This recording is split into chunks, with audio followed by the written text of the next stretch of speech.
to the legends of the creative and entertainment industries. We talk to those on the rise. Lance Dean Anthony Nielsen asks about the highs, the lows, and everything in between. This is Outcast Creative, and this is Industry Interviews. Hello and welcome back to Industry Interview 120. Can you believe that? I've done 120 of these since this channel started. The third anniversary of the channel is coming up later this month, not long after my birthday, which is in fact only 11 days away. Cards and gifts in the post, please. Tonight I've got an absolutely fantastic guest because, as many of you will know, in the last couple of years I have put my dancing shoes back on with some vigor, and I've re-embraced the rave scene, which is something I used to do way back when Lance was a young man. But now I'm dancing more in my 50s than I ever did in my 20s, which is absolutely batshit nuts when you think about it. Many people will know this already, but I am also a playwright, did many plays back in the day, and of course I write books and stuff as well. And you all know that I've got a book coming out in September called Back to Raving at 50, which is my journal of my last 2 years of raving, and also sort of the story about how dancing has helped me deal with my severe PTSD diagnosis and take that on firsthand. But anyway, tonight my guest, Emma Happisburgh, aka Strudwick, we'll get into that in a second, is coming on to talk about her play, The Second Summer of Love. Now, this play is currently touring venues all over the UK. If you are a Londoner and you want to check it out, it is on at the Drayton Arms early in September for about a week's worth of shows. So you've got a good chance of seeing it. Tickets are already flying off the roof. So look, it begins Tuesday, the 2nd of September, finishes on Saturday, the 6th of September. Every performance is at 7:30. I don't know if there's a matinee. We might just double check that with Emmy in a second. It's got a cast of 3, starring Emmy Happisburgh herself as Lou, Rosa Strudwick as Molly. Possible relation? We shall find out. Christopher Freestone as Brian, and then we have the creative team there as well. And it is called The Second Summer of Love. So we're going to find out all about it. Welcome to the Outcast Creative. Emmy, how are you doing? I'm good, thank you. Thank you for that lovely introduction. Well, I thank you for that crisp £20 note. You're very welcome. Actually, no, listen, my channel started. Initially, we were actors and we were sort of doing performances in lockdown, and that was kind of how this channel evolved. And then another friend of mine said, "Oh, you know, you should keep the channel going." And I said, "Well, we're out of lockdown now. What are we going to do?" And I thought, actually, I could sort of support other creatives. How will I do that? The channel's got to get bigger. So maybe if I start interviewing other creatives, the big ones first. And anyway, that's how it snowballed. It's a great idea. Great idea.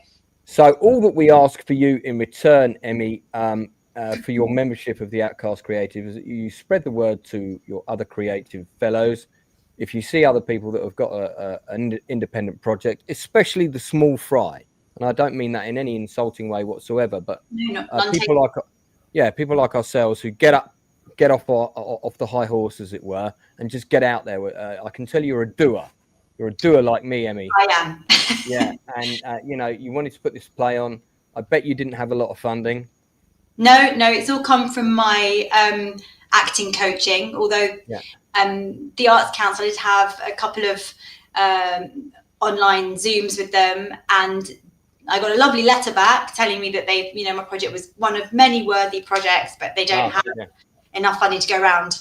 Of course not. Well, before we get into The Second Summer of Love, and indeed your personal rave history to the degree that you feel comfortable talking about it on a live broadcast, I had to ask you my standard quickfire questions, which I do with all of my guests. If you're watching this on repeat, I'm going to put the link, I'm going to edit the link in for the Drayton Arms production, but that is not the only place that the play is on. We'll talk about the other venues shortly. So, Emmy, your starter for 10. Can you tell me the first movie as a child that you ever saw on the big screen? I can. It was a double bill. It was Star Wars and The Empire Strikes Back. Ah, what a great double bill to be taken to as a kid. I mean, that's just amazing. Yeah, it was with my little brother, and my dad took us. And my dad, he was a marketeer. Through his work, he'd done something with them, and not with Star Wars, but something with the cinema or something. And Right. Yeah, it was amazing. I'm a massive Star Wars fan. That's probably going to lose me some friends. But may I turn your attention to the Lego Death Star located on my desk? Oh, yeah. Yards away. I made a lot of special modifications to it myself. Excellent. With you. That's a great answer. Star Wars is the reason I became a director, hands down, without a doubt. So, what a fantastic choice. What was the last film that you went to see at the cinema that you paid for a ticket to go and see? That I paid for. Yeah, not a premiere or a freebie.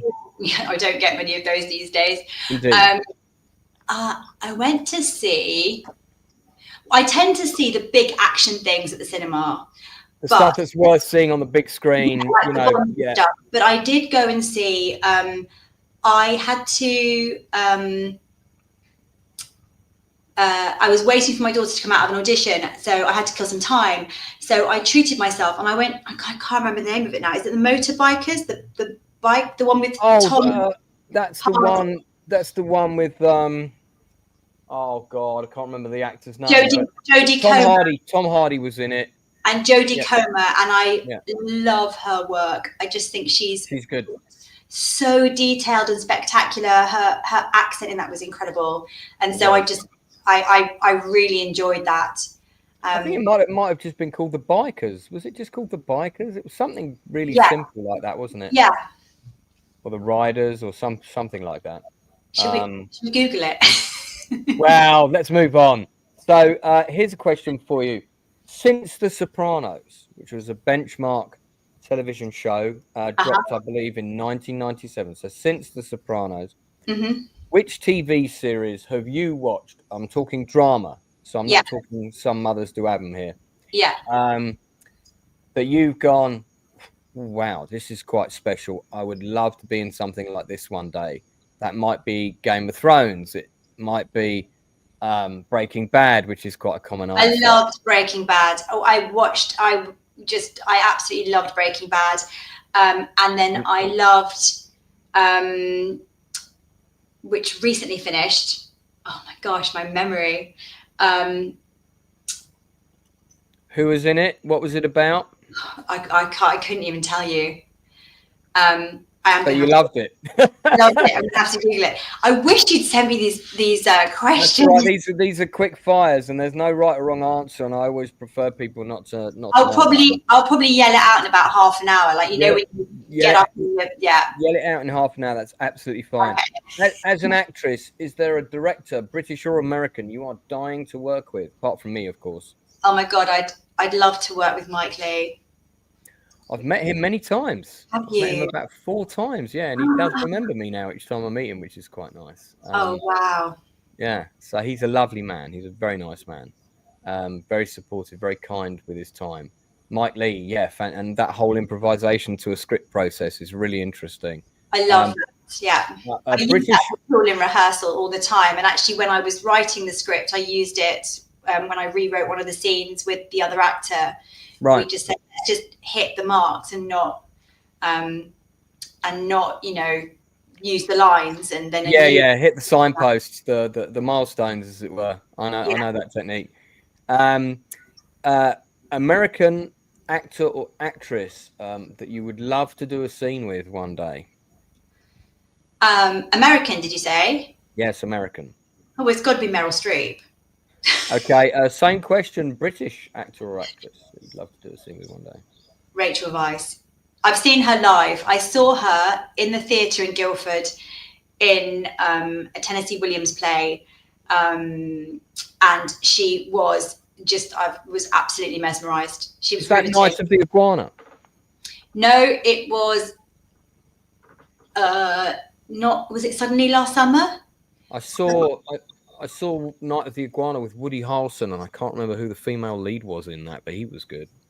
Yeah, he's amazing. That was in the West End, so I guess he overshadowed. I just can't remember who else it was. I'm sure they were amazing.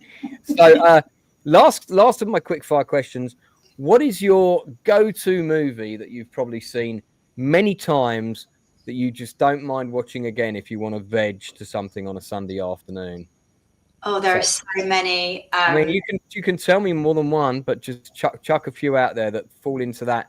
I can stick this movie on any time, and I'm quite happy to watch it. Oh gosh, there are just so many. I love a good 80s or 90s Brat Pack flick, because I've got teenagers now, so I can watch those with them. So Breakfast Club, Ferris Bueller's Day Off. Yeah, Pretty in Pink. Yeah. I love a musical, actually. If I'm just looking for comfort, and you know, I'll stick on something like Footloose. I love Footloose. If it's just Footloose, like pure comfort, but I can watch any of the Star Wars movies anytime. I'm working very, very hard to get Kevin Bacon on here. So. Oh wow, yeah, he would be amazing. He would be. Things like The Goonies and yeah, you know, stuff like that. I can watch over and over again. Uncle Buck. Do check out my interview with Cindy Pickett, who played Ferris Bueller's mother in Ferris Bueller's Day Off. She's been on the channel. Her interview is amazing. And okay. She was on for a couple of hours, and in the last 20 minutes, boy, did she drop a clanger. So. Oh, really? Yeah, you want to watch that. And she's such an amazing woman, so lovely. Really interesting interview. Okay, let's get to you and your career. So you've been an actress for a while. You've kind of you've done the rounds of independent film. You've been in a number of stage productions since 2005. The first of which was Sexual Perversity in Chicago. I think that was at the Greenwich Playhouse. That's a lovely space, that theatre. It is a nice space, yeah. And then film. You've done a couple of musicals, some feature films, several shorts, various other things. So I guess you're what we would call a jobbing actor. Would you call yourself a character actor or a leading lady? I'm a jobbing actor, and I'm well, in the play, I'm a leading lady because I wanted to write a lead protagonist in her 50s. And in the previous play that I did at the Drayton, I was a lead as well. So I would, you know, the industry would call me a character actress, but I'm trying to change that perception that older women can be seen as leads. You know, we see James Bonds in their 50s, and you know, we get behind it, and I'm all for that. I love watching that kind of film, absolutely. But women in their 50s can be just as interesting, and their 60s and 70s and beyond. I would agree. I mean, Meryl Streep is still smashing it out the park with role after role. I mean, Julia Roberts is still doing some pretty great work. I think there's a lot of people that would still be doing great work if they hadn't messed with their faces so much. Yeah, there is that. I'm you know, all for letting everybody do what they want to do and no judgment at all. But for me, I think growing older is a privilege, and you know, why would I want to hide? You know, you see these adverts for 10 tips for getting rid of or minimizing your smile lines, and I think, why would I want to minimize the evidence that I've had a good time? There's so many important things I could be doing with my time.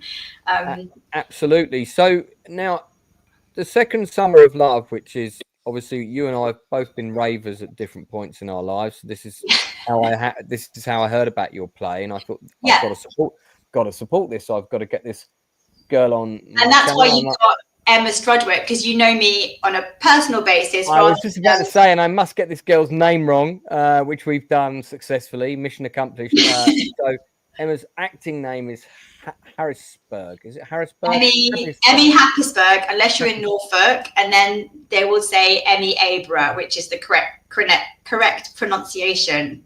Wow. Okay, so getting into complex territory there, but we'll just go with. So it is Happisburgh. I've got that in the scrolling titles where we also identified your nickname as Strudders, clearly. Yeah. Fantastic. But yeah, I mean, is this the first time you've written a play yourself, or have you done that before?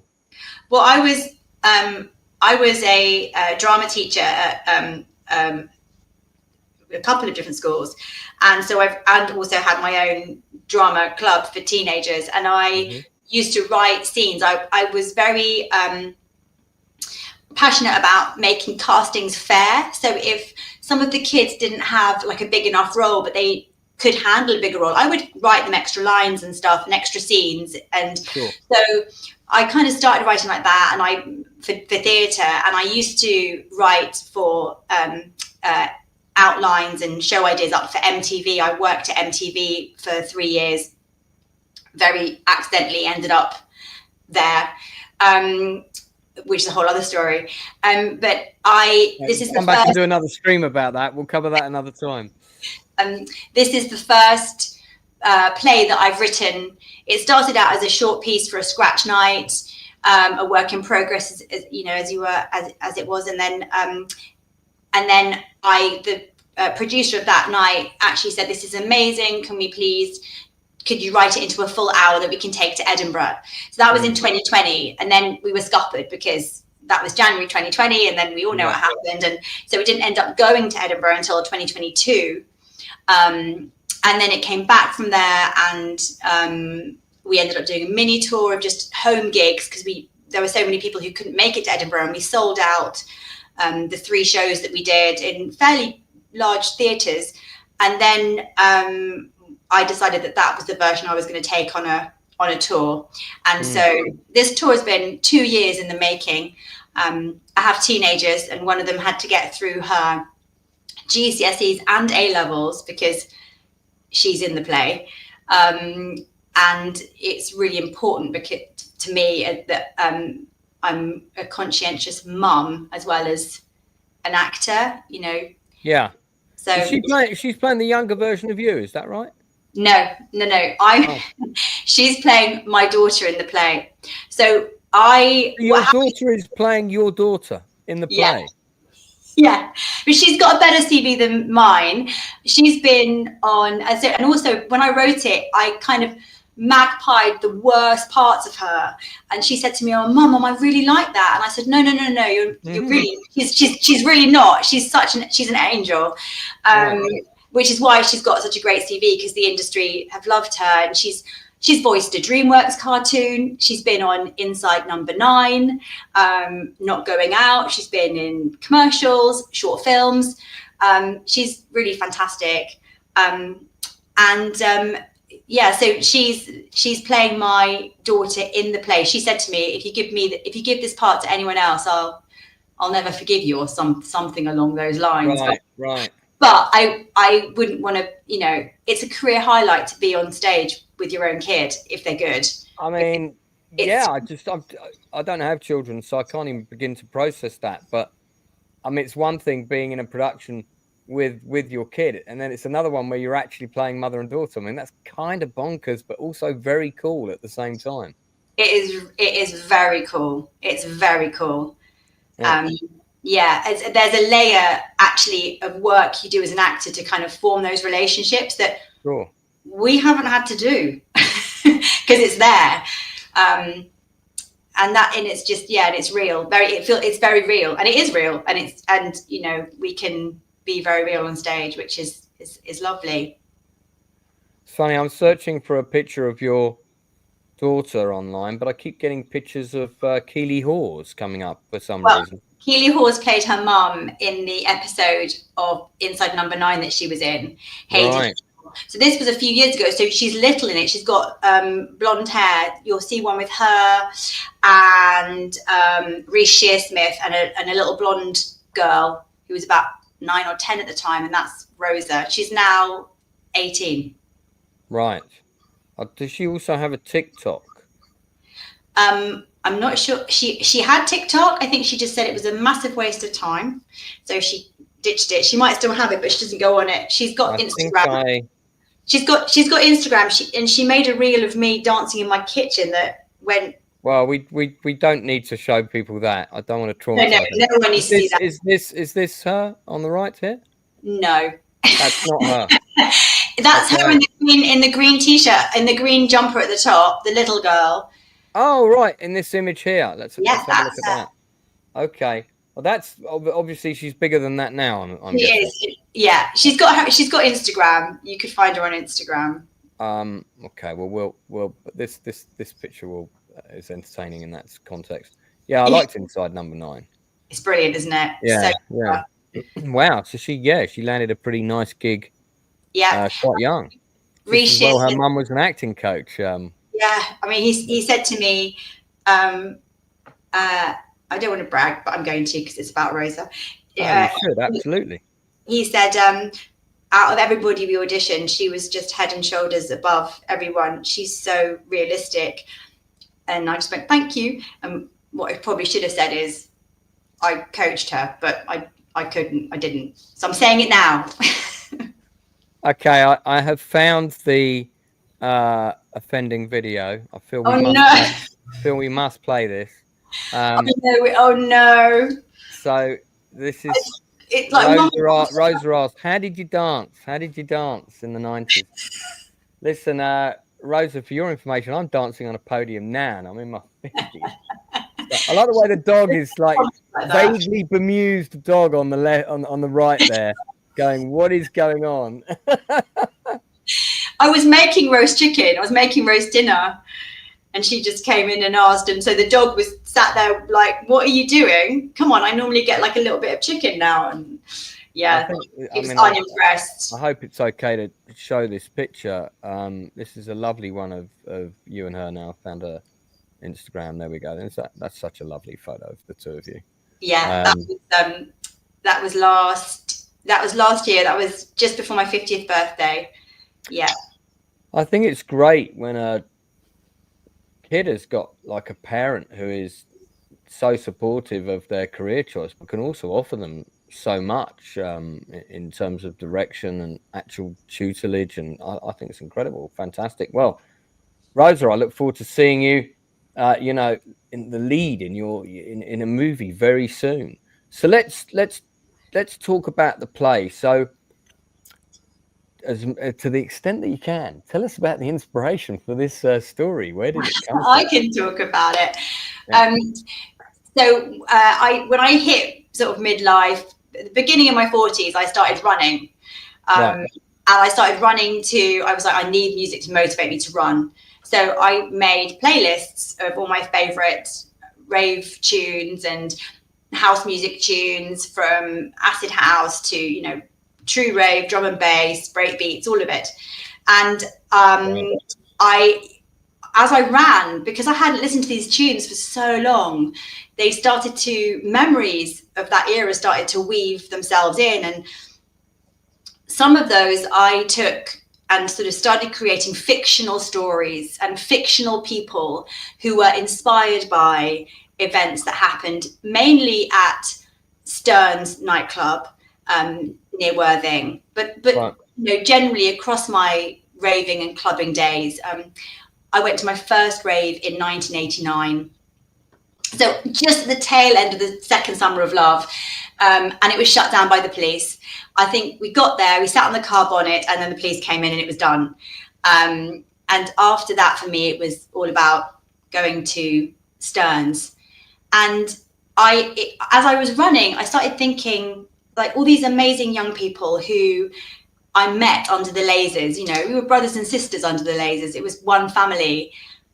What are they doing? And are they struggling with geography homework and a preteen like me? Have they got normal jobs? Do they wear suits? And I came to the conclusion that a lot of them do.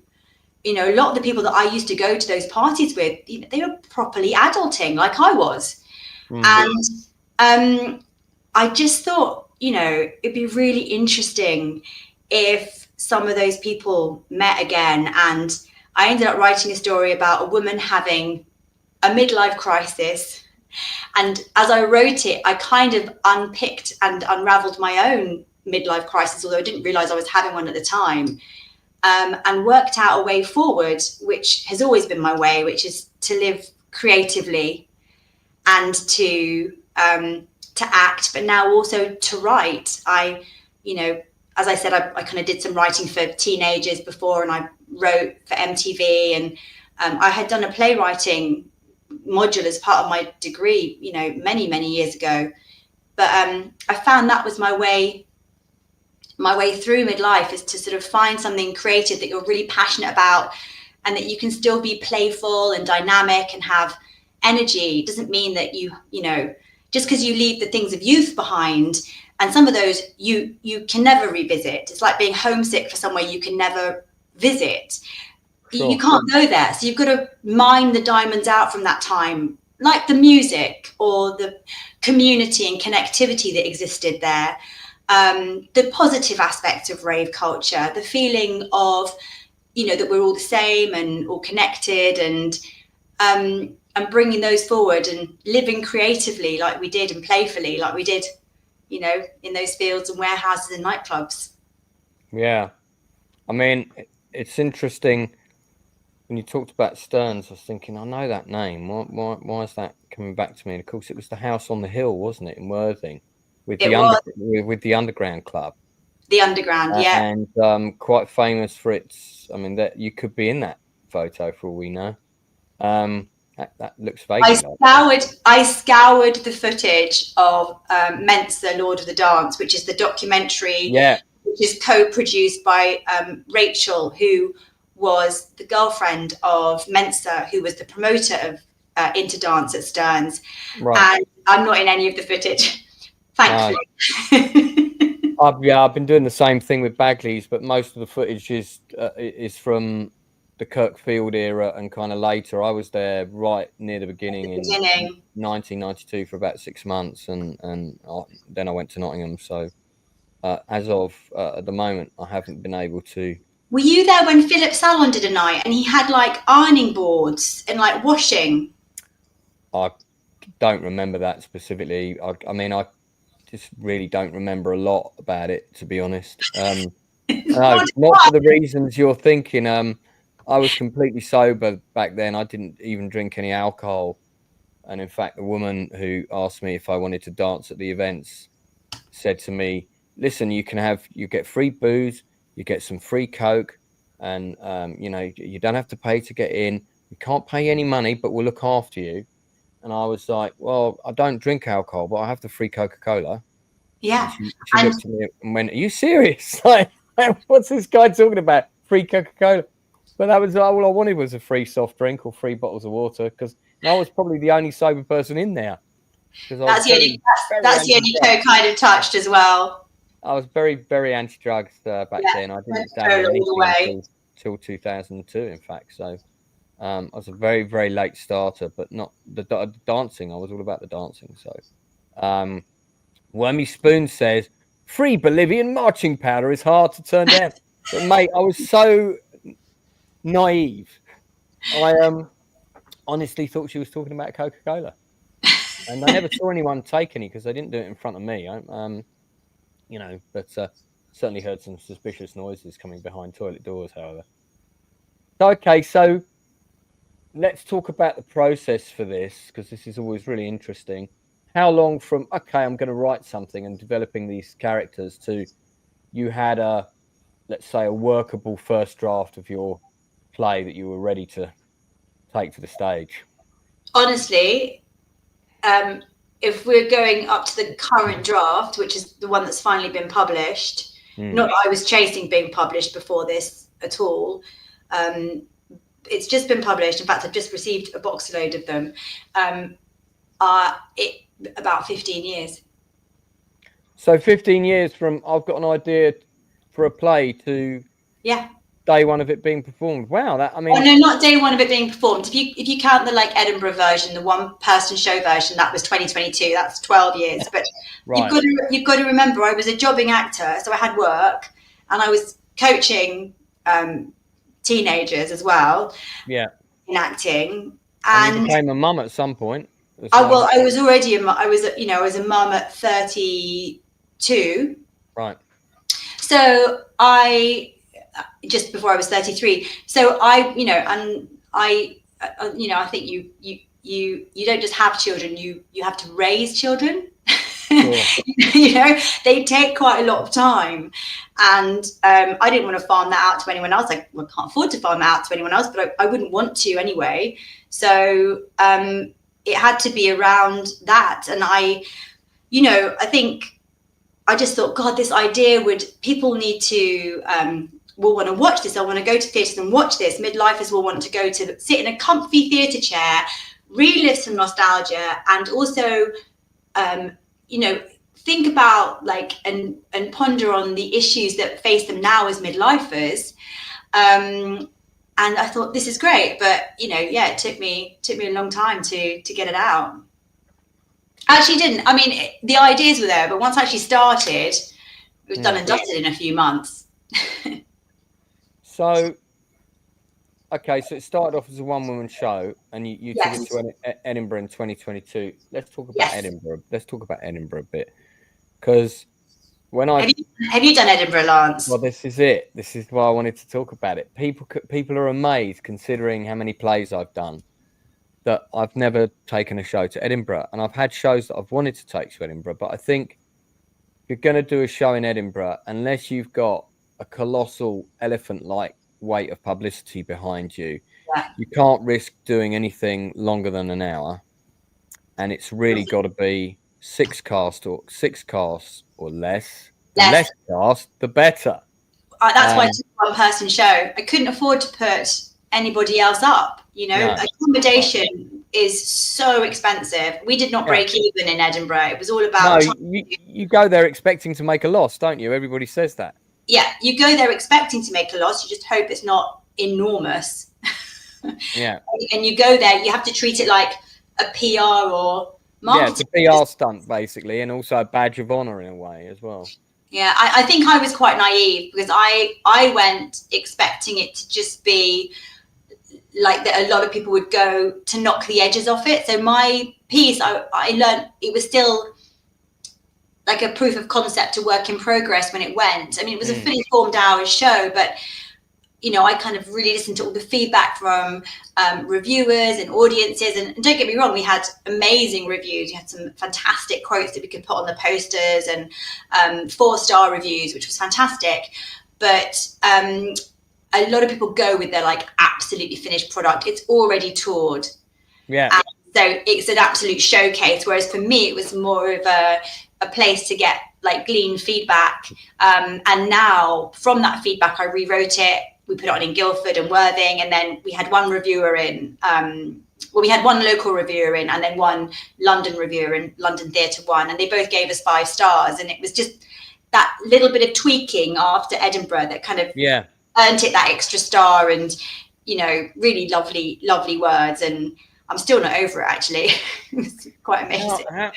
How important? I mean, you and I are of a similar age, and I dare say we've both been in the trenches in the kind of the London fringe theatre scene, and we probably also both remember the trenches. Yeah, well, it is the trenches. Yeah, sometimes.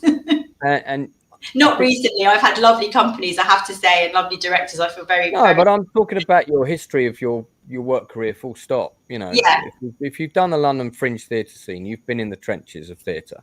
Yeah, and, good companies or not. And I mean.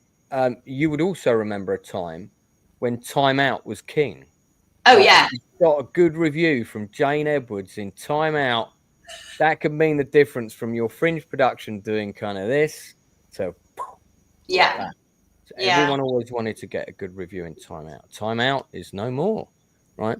Now we have a raft of sort of indie, beavering away indie kind of theatre reviewers. Some of whom I have to say I feel are a little bit dubious. Some of whom are great, clearly love theatre. How important are reviews now, as opposed to, say, that era when Time Out was king? I think, well, as I mentioned, in Edinburgh, the reviewers who came to see came to see the show gave insights that were really valuable to me. Really valuable to me. And there's this amazing Brené Brown quote about, I don't know if you know her work. She's kind of a life coach type person, but she says it's about the person who's down in the stadium with dirt on their face, you know, failing gloriously, or daring something, you know, to do the work, not the critic in the stands. And I think critics I don't think critics, you know, critics used to say things that were just horrific. I don't find that anymore. I find that they, you know, can offer really useful advice. You know, I think it was, we were Chris Neville Smith's pick of the Fringe. And one of the things he said was, I wish this wasn't a one-person show. It needs to be fully cast. And right. I thought, yes, that's exactly how I imagined it in my head. When I imagined it in my head, I imagined it in the Dorfman, obviously, at the National. You know, I just thought those balconies made for looking at the person opposite you and raving with them. But, you know, you can't take a huge company to Edinburgh. You have to go as a one-person show. But he did say, you know, very cleverly, it could be 4 people who are just, you know, who double. However, because we really worked carefully on the one-person show element of the Edinburgh version, where I play several characters, and that had its own merits and was very funny, we decided to just get 2 actors in to bookend that, just because I really enjoy holding the stage. And I'm not on the stage on my own for very long. It's 40 minutes. And it's very funny and very silly and very entertaining. But the next stage would be to either have 4 actors doubling and do a brand new production, or to hopefully get 8 actors involved and have a fully cast ensemble piece, which would be my absolute dream. So we're hoping to meet partners and invite. Let me know. I'll be up for being in it. I'm a character actor and I'm a raver, so I reckon I've done all the research required. I need authentic ravers. That's what I need. I'm up for it. Just say the word and I'll be there. Okay. So we've got about 20 minutes left. Let's focus on, I think will be useful is to focus on what it takes to do this kind of thing. So again, forgive the use of the phrase, but again, we've both been in the trenches when it comes to producing your own show, which is a big thing. Yeah. And there's a bit of money out there with local councils and stuff, but it's very hard to get hold of. Is there? Well, apparently, I've never seen it, but apparently, actually, one of my plays got funded for the first time, but it was done by another theatre company, so I was barely involved. I mean, I helped them with the application process and stuff. But that's amazing, Lance. That's brilliant. That is fantastic. That's no small feat.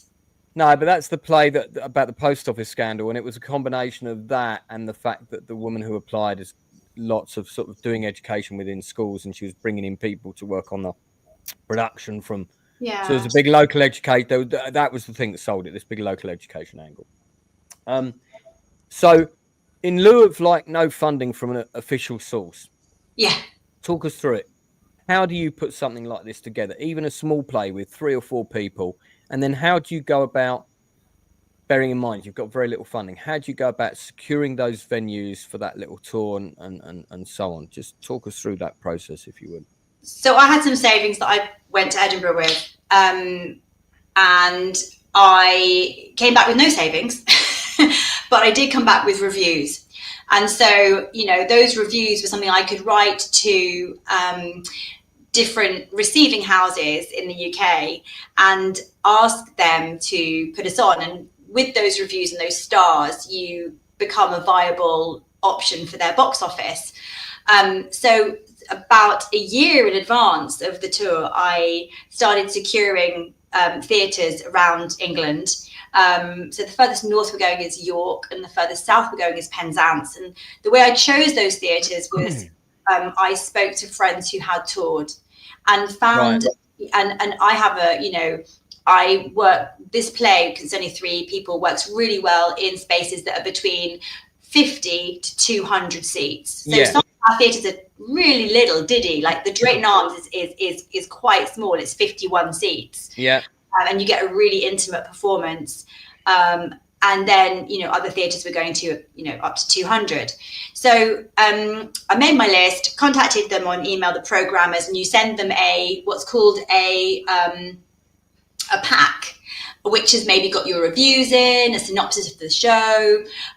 You might send the script, or I sent them the video because I had it recorded in Edinburgh. Right, it's like a pitch deck for a TV series in a way. Pretty similar thing. Yeah, and then I was really lucky. Most of the theatres that I wanted said yes. I really would have loved to have put it on in Manchester, but one of the theatres was just sort of on and off with me. And then The Edge, where I think it's a great theatre, they had something very similar in development at the time, written by a midlife woman about her rave days. Right. So, and they said we've got something very similar at the time. And I've recently seen that, that must have been it. It's called Where Love Lives. So I booked my theatres, and most of them will give you a 70-30 split of the box office. So you go there, you don't have to pay for the venue. You basically get 70% of the ticket sales, and they keep 30%. And I just think that's amazing. But a lot of the marketing you will have to do yourself. They will, post on socials. They might even have a paid advert for you. They'll put it in listings. They'll take your flyers and posters. You have to get them printed and send them to the venue, but they will put them up for you. But they don't really tend to have flyering teams, or they don't tend to exit flyers. So, for example, I've sold out Farnham Maltings with 3 weeks to go. They've had to put an extra row in. I believe there was one ticket left this morning. Right. So that extra row is gone because I've got boots on the ground in Farnham. You know, that's where I teach at a performance arts sixth form. So I've been out flyering in Farnham, and I exit flyed a day rave in Farnham. Right. And because of that, and because I've talked to people, and Farnham Maltings allowed me to exit flyer a comedian show there as well, where they had 400 people coming out. I've sold out, and I would advise anyone planning a tour to choose a couple of home theatres, near them. Theatres can be a bit funny about competition within an hour's drive. And my two theatres that are in my home county are an hour's drive from each other, but one show is in October and one show's in July. And so they were really cool about, it's not, if you want to go to theatre in July, you might come and see it again in October, or if October's a better month for you because you're away in July. It was far enough away, but selling tickets, it's been a real struggle in the theatres. I mean, I'm lucky to break even in those, to be completely honest. Sure. You use that phrase. See, it's another phrase. I've used the phrase in the trenches. Another phrase I've used on every production I've been on is boots on the ground. You need boots on the ground. Boots on the ground, which can mean flyering at key places, or it can mean, you're doing stuff face to face, meeting people, talking about the show. We did this with False Accounts. It paid off very well. I'm a big fan of if you're doing a show at a theatre, and within 5 minutes walk of that theatre, there are 20 suburban streets with middle-class houses in it, which, tend to be 2.4 children. Those are the kinds of people that like to go to the theatre. Yeah. You're middle class. So I'm all up for going and putting a postcard in every single one of their doors, because they've got to pick that postcard up and they've got to throw it away. And that's a much that involves more effort than hitting the delete key or just scrolling further down on a computer. So don't underestimate the use of physical flyers and posters. I agree. And I think the algorithms on social media, I'd never come up against it before, but we had the reel that went mildly viral. It got seen by 1.5, nearly 1.6 million people. That's viral. I wouldn't say it's mildly viral. Anything over a million is viral. I don't really know. My daughter made it. She's, of that generation. And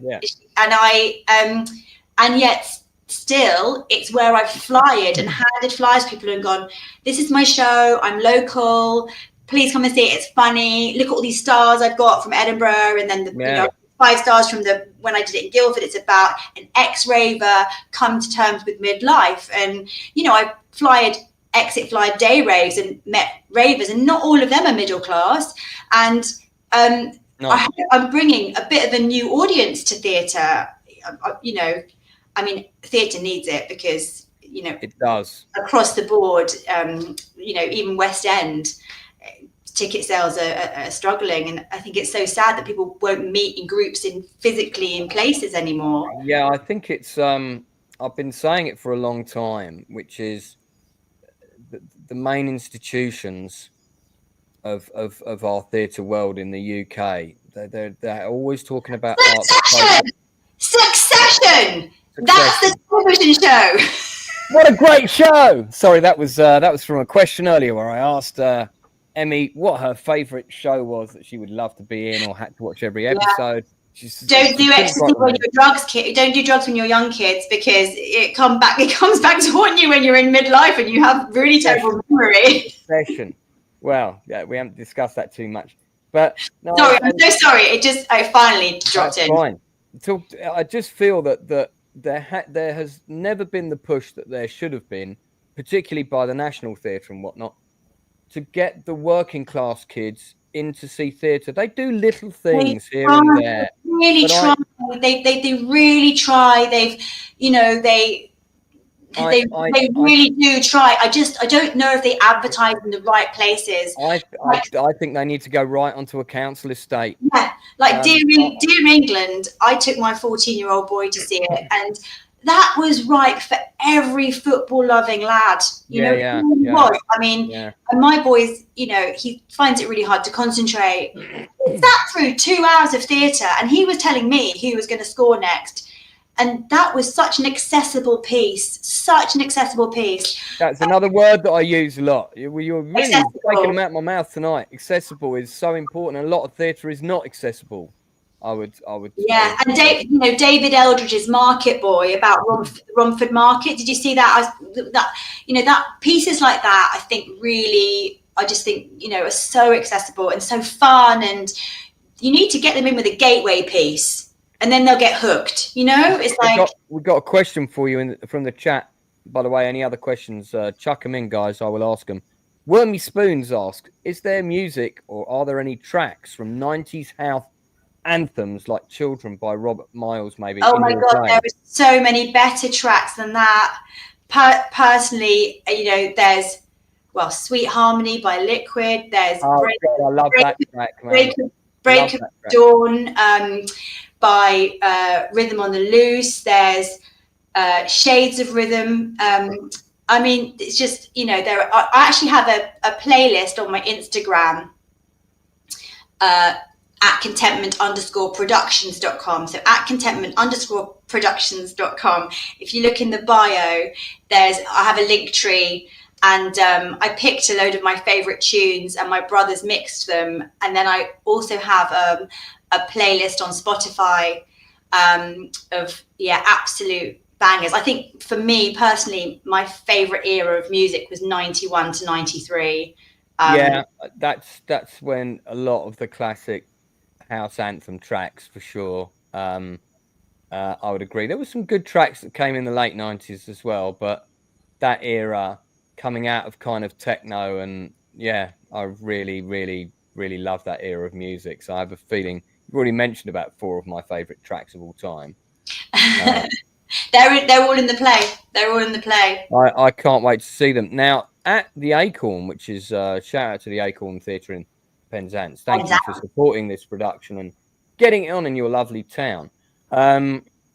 You're on with Kirk Field, who's a good friend of mine. In fact, I've got his latest book in the other room, which I meant to bring in here so I could hold it up to the camera. Trains and amphetamines, yeah. How did he? I'm going to turn the volume up now so I can hear you, your response. How did he want to get involved in this with you? And are you doing several of these together, or is it just the one in Penzance? So I met him through the Solo Ravers, which is how I met you. And Julia, who is amazing at bringing people together, it's her talent. She runs Solo Ravers. She started a WhatsApp group with me and Kirkfield on it and said called it Artists Unite. And she just wanted to get us together because we both do a 1 hour show. And I think I asked him if he wanted to come and speak after a show and bring his books. And I think at first he was tentative, and then I don't know what changed his mind or when. He was very polite, and then suddenly he went, let's do it. Let's just do it. There it is. There's the book, the new book. Yeah. Yeah, this is the latest one from Kirkfield.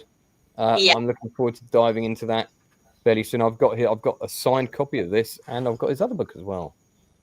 So that's great. I mean, I didn't know that Julia had connected you in that way. Was that just a group for just the two of you, was it? It was me, Kirk, and Julia's daughter, who's a producer, and she just wanted to get us. She just wanted to get us together. I think because we were doing a similar thing, but the rave community as a whole, like yourself included, has been so supportive. Rachel from the original Interdance crew has been contacting DJs on my behalf, and I said, no, honestly, you've done enough. And she shared my posts on her social media and said, you're giving the true message of Stearns, which was the one love message. LSD is coming to the Farnham gig, which I can't believe, but he's married to a friend of a friend, and bless her, she's bringing him along, and that's incredible to me. And Steve White, aka Chalky White, you know, he's been in contact too, and it's amazing how the rave community has just kind of got behind it. I think because it's authentic, and I was really there, you know, and I really tell the story of what it was like to be there with all that authenticity and all the idiosyncrasies of what it was like in the early 90s. Oh my God, Lisa Loud followed me today on Facebook. I nearly fell off my seat. I mean, she's a pioneer of the scene. Yeah. Just incredible. And I hope she comes to a show so I can, represent. I'm really sorry for this background noise. I am in a house with teenagers. There is no disconcertable noise that we can hear. Honestly, don't worry about it. That simply adds to the authenticity of the interview. They might all burst in a minute and ask where dinner is. You'll now notice that your name has been updated on the post. Thank you. Shout out for Enzo for doing that for me. I really appreciate that, buddy. Thank you very much. Thank you, Enzo. From Texas, and of course our hearts go out to Texas at the moment, who are dealing with a terrible tragedy with the floods and all of the missing girls from that camp. It's just awful stuff. Right, so we've got performances of this play in September, but where else can people see it? So it's in York this week, York on the 10th, Norwich on the 12th of July, which is a Saturday. Then the following week, it's in Farnham on a Thursday, Poole on the Saturday at the Lighthouse, Farnham Maltings, which is sold out. So York on the 10th isn't sold out yet. Norwich isn't sold out. There are still tickets for Poole and Penzance, and those are the two where Kirkfield is going to do his Rave raconteur live show after. So you get two shows for the price of one.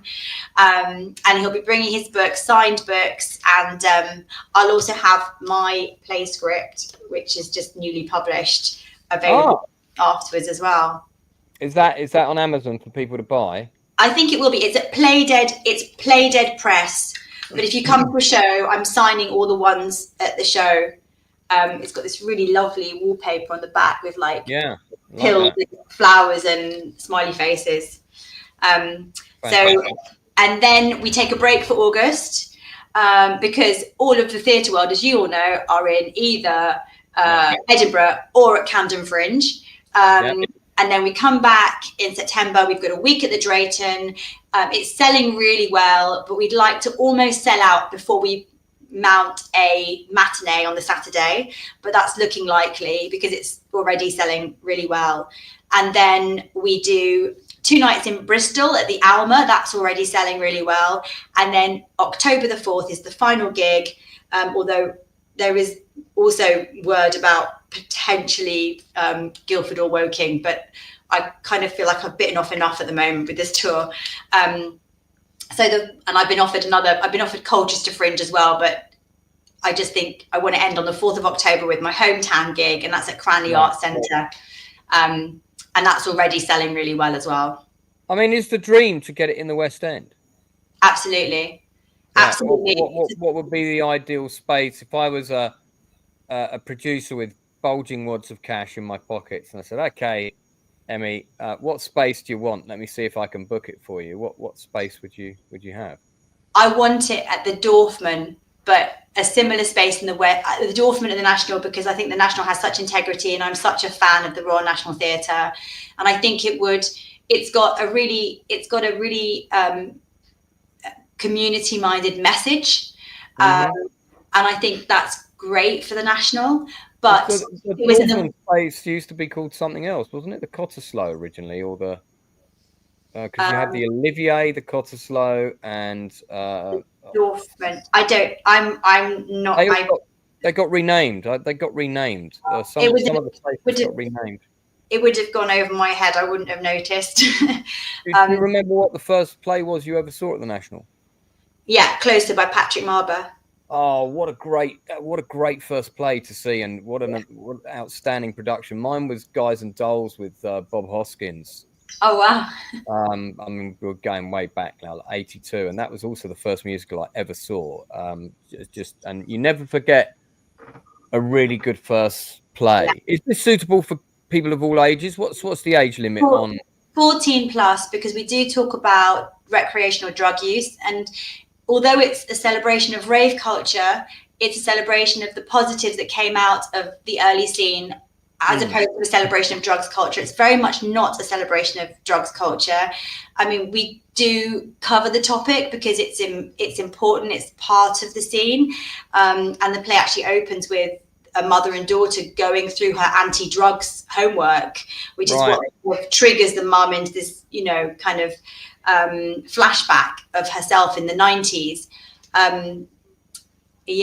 But you asked me earlier if I had a West End theatre in mind, and in the West End the Donmar would be absolutely my ideal. But anywhere on Shaftesbury Avenue, I'd be very, very, very happy. Well, I mean, I think it's the dream that any person in our shoes that's written a production like this would love for it one day to be on one of those stages. Yeah, absolutely. I just would love to share the message with so many people, and when it gets upscaled, the hope is that it will become more. It's only an hour, and so you can fill that script with opportunities to get up and dance, opportunities, for audience participation. There are so many opportunities where we play tunes for longer that we haven't, because of having the hour slot for Edinburgh and keeping it tight like that for this Fringe Theatre tour, so that people can come and watch it and then go out to a dance floor or go out for a few drinks with friends, because it does uplift you and it makes you feel like going out and being sociable afterwards. Well, we're nearly out of time, so I want my final thought from you to be this. Have you jumped into the absolute massive explosion that is the day rave scene in the UK? And if so, what are your thoughts? I have not yet. And the reason is I liked being young, in the dark, under the lasers. And that's where I can never revisit. You can be in the dark under the lasers, because trust me, when you go into Camden Palace, you can't see any daylight on a day rave, and you'll be under the lasers for sure. But whether you'll be young is up to interpretation, of course. But I have a really strong creative calling, and that's what the play's about. Really, it's about advising people to find their thing, and that might be dancing at day raves. It might be the thing that lights you up. It's to find your thing that lights you up to get through midlife. That's the message of the play, really, for midlifers coming to see it. And so that might be day raves for you. And I probably will attend. I have been to a Stearns Ravers reunion and I loved it. I danced all night. I absolutely loved it. And I've been to a couple of solos events. And I really enjoyed those. I really, really did. They were brilliant. Which ones did you go to? Oh, I went to, Sam took me along to club night at the Long Bar in Guildford, which was last month. And I ended up with a chest infection after that. I got really poorly because there was something going around. And I just thought, do you know what? I actually can't afford to get ill again whilst I'm touring. So whilst I'm touring, I'm kind of on lockdown. I'm focused on my work. I don't want to, I can't risk getting sick. I'm all about juices and smoothies and super healthy and just going through my lines all the time and staying really focused. But when I finish, I definitely am due a big party. So maybe I'll find myself a day rave then. I would highly recommend, as you finish in October, come to the Orange party at Coco, aka Camden Palace, which is on November the 29th. Chalky White, Chris Paul, and Danny Lyons. Shout out to the crew. Listen, the Orange events are amazing. They're amazing. And I've seen footage. It looks fantastic. It's like going back in time. And that was the first really big one that I went to. And I was like... There'll be a Stearns reunion and really they still have my heart. And the first one back, it has to be with the Stearns reunion crew. Well, let us know when that's going to be. We'll Orange parties as well. Well, look, Emmy, thanks so much for coming on. You're now an official member of the Outcast Creative. That means you can call on this channel anytime in the future to promote your work. You can come back on here and promote another play, film, whatever it is that you might be doing. Just one other question before we wrap up was, this is always an interesting one. Wormy wanted to know why the smaller plays aren't like recorded and then put up onto YouTube later. I know what my answer would be to that, but you're my guest, so let's hear yours.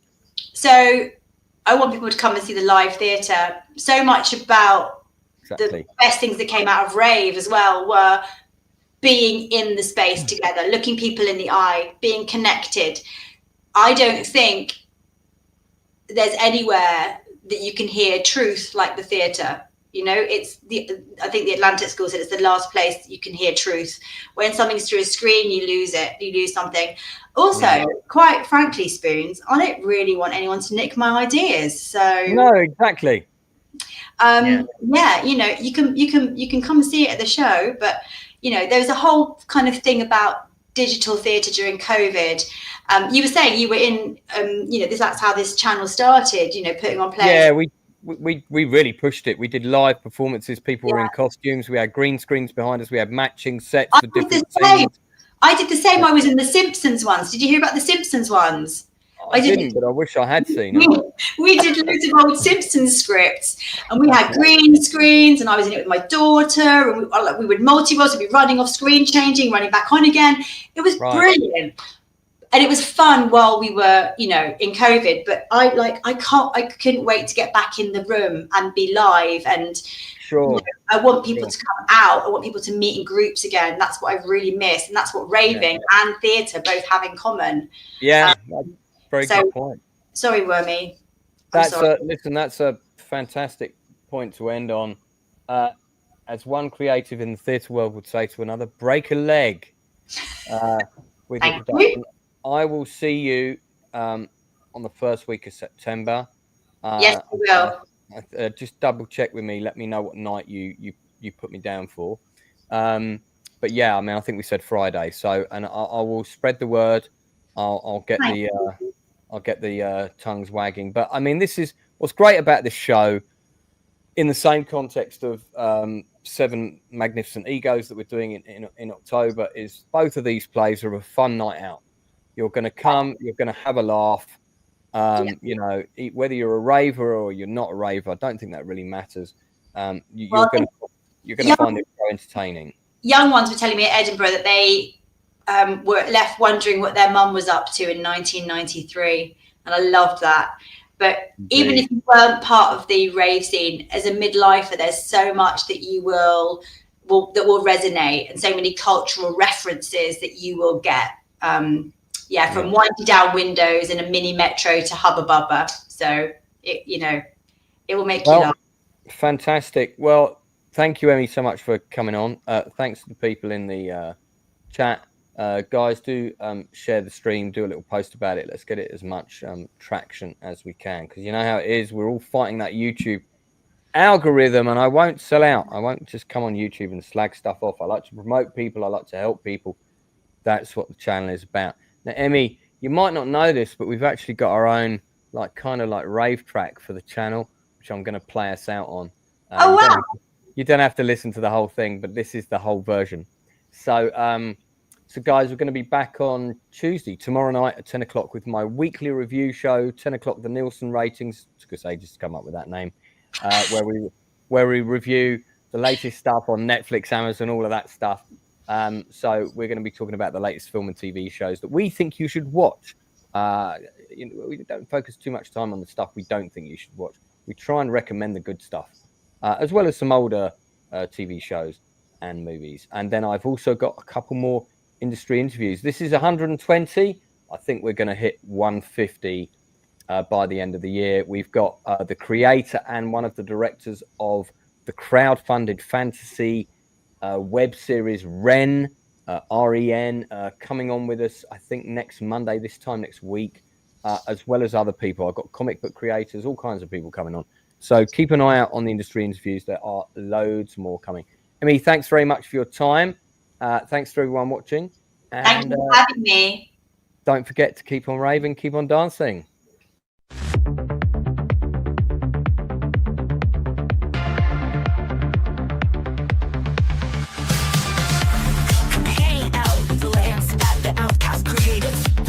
Misfits and dreamers getting innovative. It's film, TV, and theater in the mix.